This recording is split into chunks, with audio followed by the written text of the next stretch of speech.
Hello students, I'm Santosh Panu and you are learning English with me, okay? So without wasting your precious time, let's get started. बच्चों last session में हम discuss कर रहे थे HSSC exam previous paper analysis, right? तो उसमें हमारी ये सेकंड क्लास है बच्चे, जिसमें 2019 में क्लरिकल का जो एग्जाम हुआ था उसके कुछ क्वेश्चंस हम डिस्कस करेंगे। चलिए शुरू करते हैं। सबसे पहला क्वेश्चन हमें यहाँ पर दिख रहा है बच्चे, I have not met him Monday, right?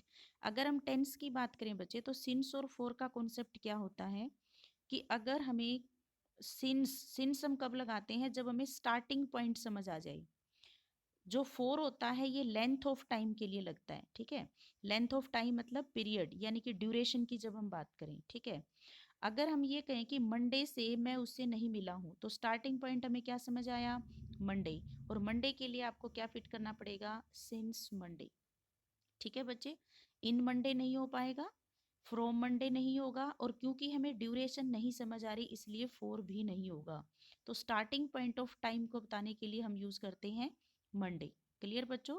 So your correct answer is B. Clear बच्चों? आगे बढ़ लेते हैं नेक्स्ट क्वेश्चन की तरफ। Use appropriate idiom to fill in the blank. हमें क्या करना है, एक ईडियम गिवन दी हुई है यहाँ पर और वो आपको क्या करना है, बतानी है। Monali shed to get her way out with her mother. कि जो मोनाली है वो क्या करती है, रेट रेस, ये रेट रेस होना चाहिए बच्चे, रेट रेस लिखा हुआ है, तो ये रेट रेस आप एक बार इसको ठीक कर लें, RAT, रेट रेस एक फ्रेज होती है। कैट एंड डॉग लाइफ का मतलब होता है कलहपूर्ण जिंदगी को बताने के लिए हम ये फ्रेज यूज करते हैं। टू क्राई वुल्फ का मतलब होता है वो भेड़िए वाली कहानी जो आपको पता है कि भेड़िया, वो जो हमने बचपन में पढ़ी हुई थी कि बिना कारण शोर मचाना, ठीक है? और वो फाल्स एक स्टोरी थी। तो आई होप कि आपको क्लियर है, क्योंकि हम इस वीडियो में बहुत ज़्यादा डिटेल डिस्कस नहीं कर पाएंगे। क्रोकोडाइल टीयर्स होता है मगरमच्छ के आंसू, यानी कि दिखावटी दुख को शो करने के लिए ये फ्रेज यूज होती है। तो यहाँ पर जो उपलब्ध ऑप्शन हमारे पास हैं बच्चे, वहाँ पर रेट रेस नहीं हो सकता है, कैट एंड डॉग लाइफ नहीं हो सकता, टू क्राई वुल्फ भी नहीं होता, शेड वर्ब गिवन है बच्चे, तो टीयर्स हमेशा शेड किए जाते हैं, ठीक है? मतलब कि आंसू गिराना, शेड टीयर्स होता है हमेशा बच्चे। तो आप इससे रिलेट कर सकते हो कि जो मोनाली है वो क्या करती है, दिखावटी दुख दिखा रही है, ठीक है, प्रकट कर रही है ताकि वो अपनी माँ से बच सके, ठीक है? क्लियर है? तो ऐसे आप इसको रिलेट कर सकते हो।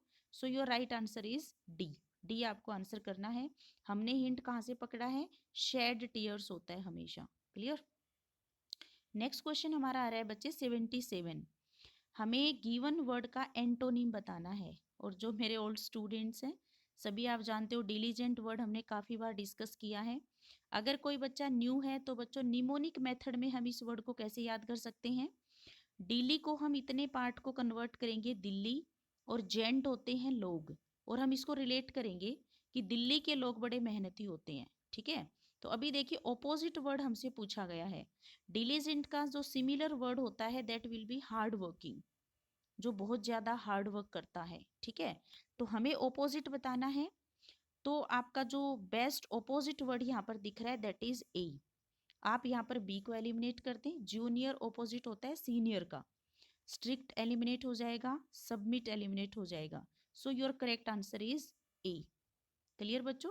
आगे बढ़ लेते हैं नेक्स्ट क्वेश्चन। नेक्स्ट क्वेश्चन हमें दिख रहा है बच्चे कि सिलेक्ट अ वर्ड और phrase from the given options to complete the sentence. हमें फिलअप में एक वर्ड डालना है और जिससे हमारा सेंटेंस पूरा हो जाए। बच्चों ये हमारा फ्रेजल वर्ब का क्वेश्चन है। आई am fed up staying at this place. बच्चों फेड अप विद जब हम लिखते हैं तो इसका मीनिंग हो जाता है कि इस जगह पे रह करके मैं थक गया हूँ, बोर हो गया हूँ।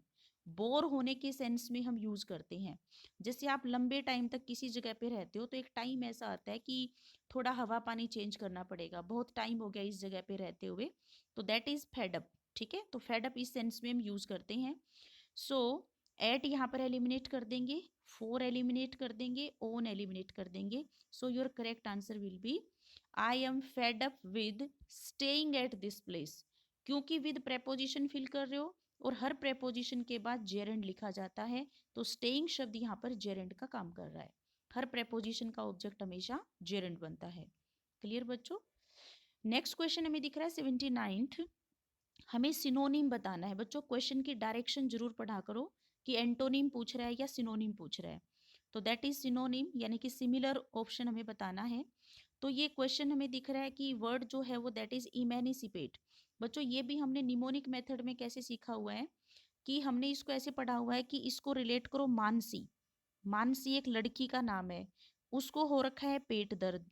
ठीक है, तो अगर मैं ये कहूँ कि मानसी पेट दर्द से मुक्त हो गई है, तो दैट इज मुक्त होना। मानसी को पेट दर्द था, अब ठीक हो गया, तो क्या हम ये नहीं कह सकते कि मानसी पेट दर्द से मुक्त हो गई है? ये फनी वे है बच्चों याद करने का, निमोनिक मेथड जिसको हम कहते हैं। तो देखिए हेल्प एलिमिनेट हो जाता है यहाँ पर। टाई अप का मतलब होता है बांधना, और शेल्टर पता है आपको, शेल्टरिंग आश्रय देना। ठीक है, तो आपका यहाँ पर करेक्ट आंसर होगा सी बच्चे, लिबरेट करना। ठीक है, इमेनिसिपेट मीन्स लिबरेट करना, मुक्त करना। आप और भी बहुत सारे वर्ड इसके कर सकते हो, रिलीज, या फिर एक बहुत ही अच्छा सा शब्द होता है एक्विट। एक्विट दोष मुक्त करना, किसी को बरी करना, तो इस सेंस में भी ये यूज हो सकता है। क्लियर। तो आपका जो गिवन ऑप्शंस थे बच्चे, इमेनिसिपेट, इसका बेस्ट सिमिलर वर्ड हो जाता है यहाँ पर सी। सो आई होप कि आपको क्लियर हो गया होगा। नेक्स्ट क्वेश्चन आ रहा है बच्चे 80, और ये क्वेश्चन की डायरेक्शन क्या कह रही है बच्चे कि select the proverb which means an important task should be done with patience. मतलब ये पेशेंस को दिखाने वाली एक इडियम है बच्चे। फर्स्ट इडियम कह रही है कि where there is a will there is a way. जैसे आपने हिंदी में पढ़ा हुआ है कि जहाँ चाह होती है वहीं राह निकल आती है, ये बिल्कुल वही आपका लॉजिक है। Time and tide waits for none, यानी कि समय और लहरें किसी का इंतजार नहीं करती। नेक्स्ट कह रहा है कि Rome was not built in a day. बच्चों जब आप घर में, अपनी लोकेलिटी में, अपनी सोसाइटी में हम क्या करते हैं, जब आप कोई फालतू सी डिमांड करते हो अपने पेरेंट्स से, ठीक है, तो कई बार मम्मी गुस्से में आके क्या कहती है कि हथेली पे सरसों हरी नहीं होती, टाइम पे मिल जाएंगी सारी चीजें। तो बेसिकली वहां पर पेशेंस की बात हो रही होती है, क्योंकि हथेली पे सरसों हरी नहीं हो सकती। ठीक है, सरसों को हरा होने में टाइम लगता है, उसको ग्राउंड चाहिए होता है उसके लिए, तो इसीलिए वो हरी नहीं हो सकती। नेक्स्ट में दे रहा है कि रोलिंग स्टोन गेदर नो मोस, कि जो लुढ़कते हुए पत्थर होते हैं उनको काई नहीं जमती। मास होता है यहाँ पर काई, यानी कि अगर कोई पत्थर है, अगर इंसान लाइफ में प्रोग्रेस करता रहे तो वो कभी भी उसके दिमाग को जंग नहीं लगती, क्योंकि वो प्रोग्रेस कर रहा है। अगर एक जगह आप रुक जाते हो, जैसे जनरली कहते हैं ना कि रुका हुआ पानी खराब होता है जबकि बहता हुआ पानी बिल्कुल ठीक होता है, ठीक वैसा ही सेंस यहाँ पर भी है। तो हमारा क्वेश्चन था कि पेशेंस को बताता है। So your correct answer will be C, कि Rome was not built in a day. अंग्रेजों ने इसको कैसे बोला था कि रोम एक दिन में नहीं बन गया था, रोम को बनने में टाइम लगा था। और यही एक सिंगल इडियम ऐसी भी है बच्चों जो पास्ट टेंस में यूज होती है। अदरवाइज जितनी भी इडियम्स एंड फ्रेजेस होती हैं बच्चों, वो हमेशा सिंपल प्रेजेंट टेंस में यूज होती हैं, आपको ये बात पता होनी चाहिए। क्लियर बच्चों, आगे बढ़ लेते हैं नेक्स्ट क्वेश्चन की तरफ। बच्चों नेक्स्ट क्वेश्चन हमें दिख रहा है कि पैसिव वॉइस बनाना है हमें, एक्टिव वॉइस गिवन है। Close all the doors. बच्चों ये जो क्वेश्चन है ये आपका इंपेरेटिव सेंटेंस का क्वेश्चन है, ठीक है, जो वर्ब से स्टार्ट हो रखा है। इंपेरेटिव सेंटेंस को आप कैसे बना सकते हो बच्चे, लेट से शुरुआत करके बना सकते हो, लेट वर्ब का यूज करके। ठीक है, लेट के बाद अपना ऑब्जेक्ट रखिए। ऑब्जेक्ट यहाँ पर क्या है, ऑल द डोर्स, तो लेट के जस्ट बाद ऑब्जेक्ट रखेंगे तो क्या बनेगा, late all the doors be closed. Late all the doors be closed. ठीक है, यहाँ पर ऑप्शन दिख रहे हैं लेट द डोर्स क्लोज्ड। अगर हम यहाँ पर देखें तो बच्चे तो बी का यूज नहीं हुआ। लेट वर्ब की क्या खास बात होती है कि अपने बाद वर्ब का बेस फॉर्म लेती है। And important thing is passive voice बनता कैसे है, बी के किसी फॉर्म के बाद जब मेन वर्ब का थर्ड फॉर्म लगाते हो, मेन वर्ब का थर्ड फॉर्म लगाते हो तभी तो पैसिव वॉइस बन सकते हैं। ठीक है, तो देखिए कि बी नहीं है इसलिए मैंने एलिमिनेट कर दिया। बी पार्ट में क्या कर रहा है, all the doors are close, वैसे ही गलत है। नेक्स्ट में कह रहा है मस्ट बी क्लोज्ड, आपका करेक्ट आंसर होगा बच्चे यहाँ पर D, let all the doors be closed. Clear है बच्चे, so your answer is D. आगे बढ़ लेते हैं question number 82। Identify the figure of speech used in the following sentence. बच्चों एग्जैक्टली फिगर ऑफ स्पीच होते क्या हैं, जो आपने हिंदी में अलंकार पढ़े हुए हैं। ठीक है, जैसे कि हम लेडीज अपने आप को सुंदर बनाने के लिए गहने ज्वेलरी पहनते हैं, ठीक वैसे ही लैंग्वेज को सुंदर बनाने के लिए हम यूज करते हैं फिगर ऑफ स्पीच, राइट। अगर हम बात करें बच्चे, एक आप पढ़ते हो part of speech. Part of speech हमारे कौन से होते हैं? नाउन, प्रोनाउन, एडजेक्टिव, एडवर्ब, ये हमारे पार्ट ऑफ स्पीच होते हैं। फिगर ऑफ स्पीच हमारे होते हैं बच्चे अलंकार, ठीक है। अब इसकी पहचान क्या है बच्चे?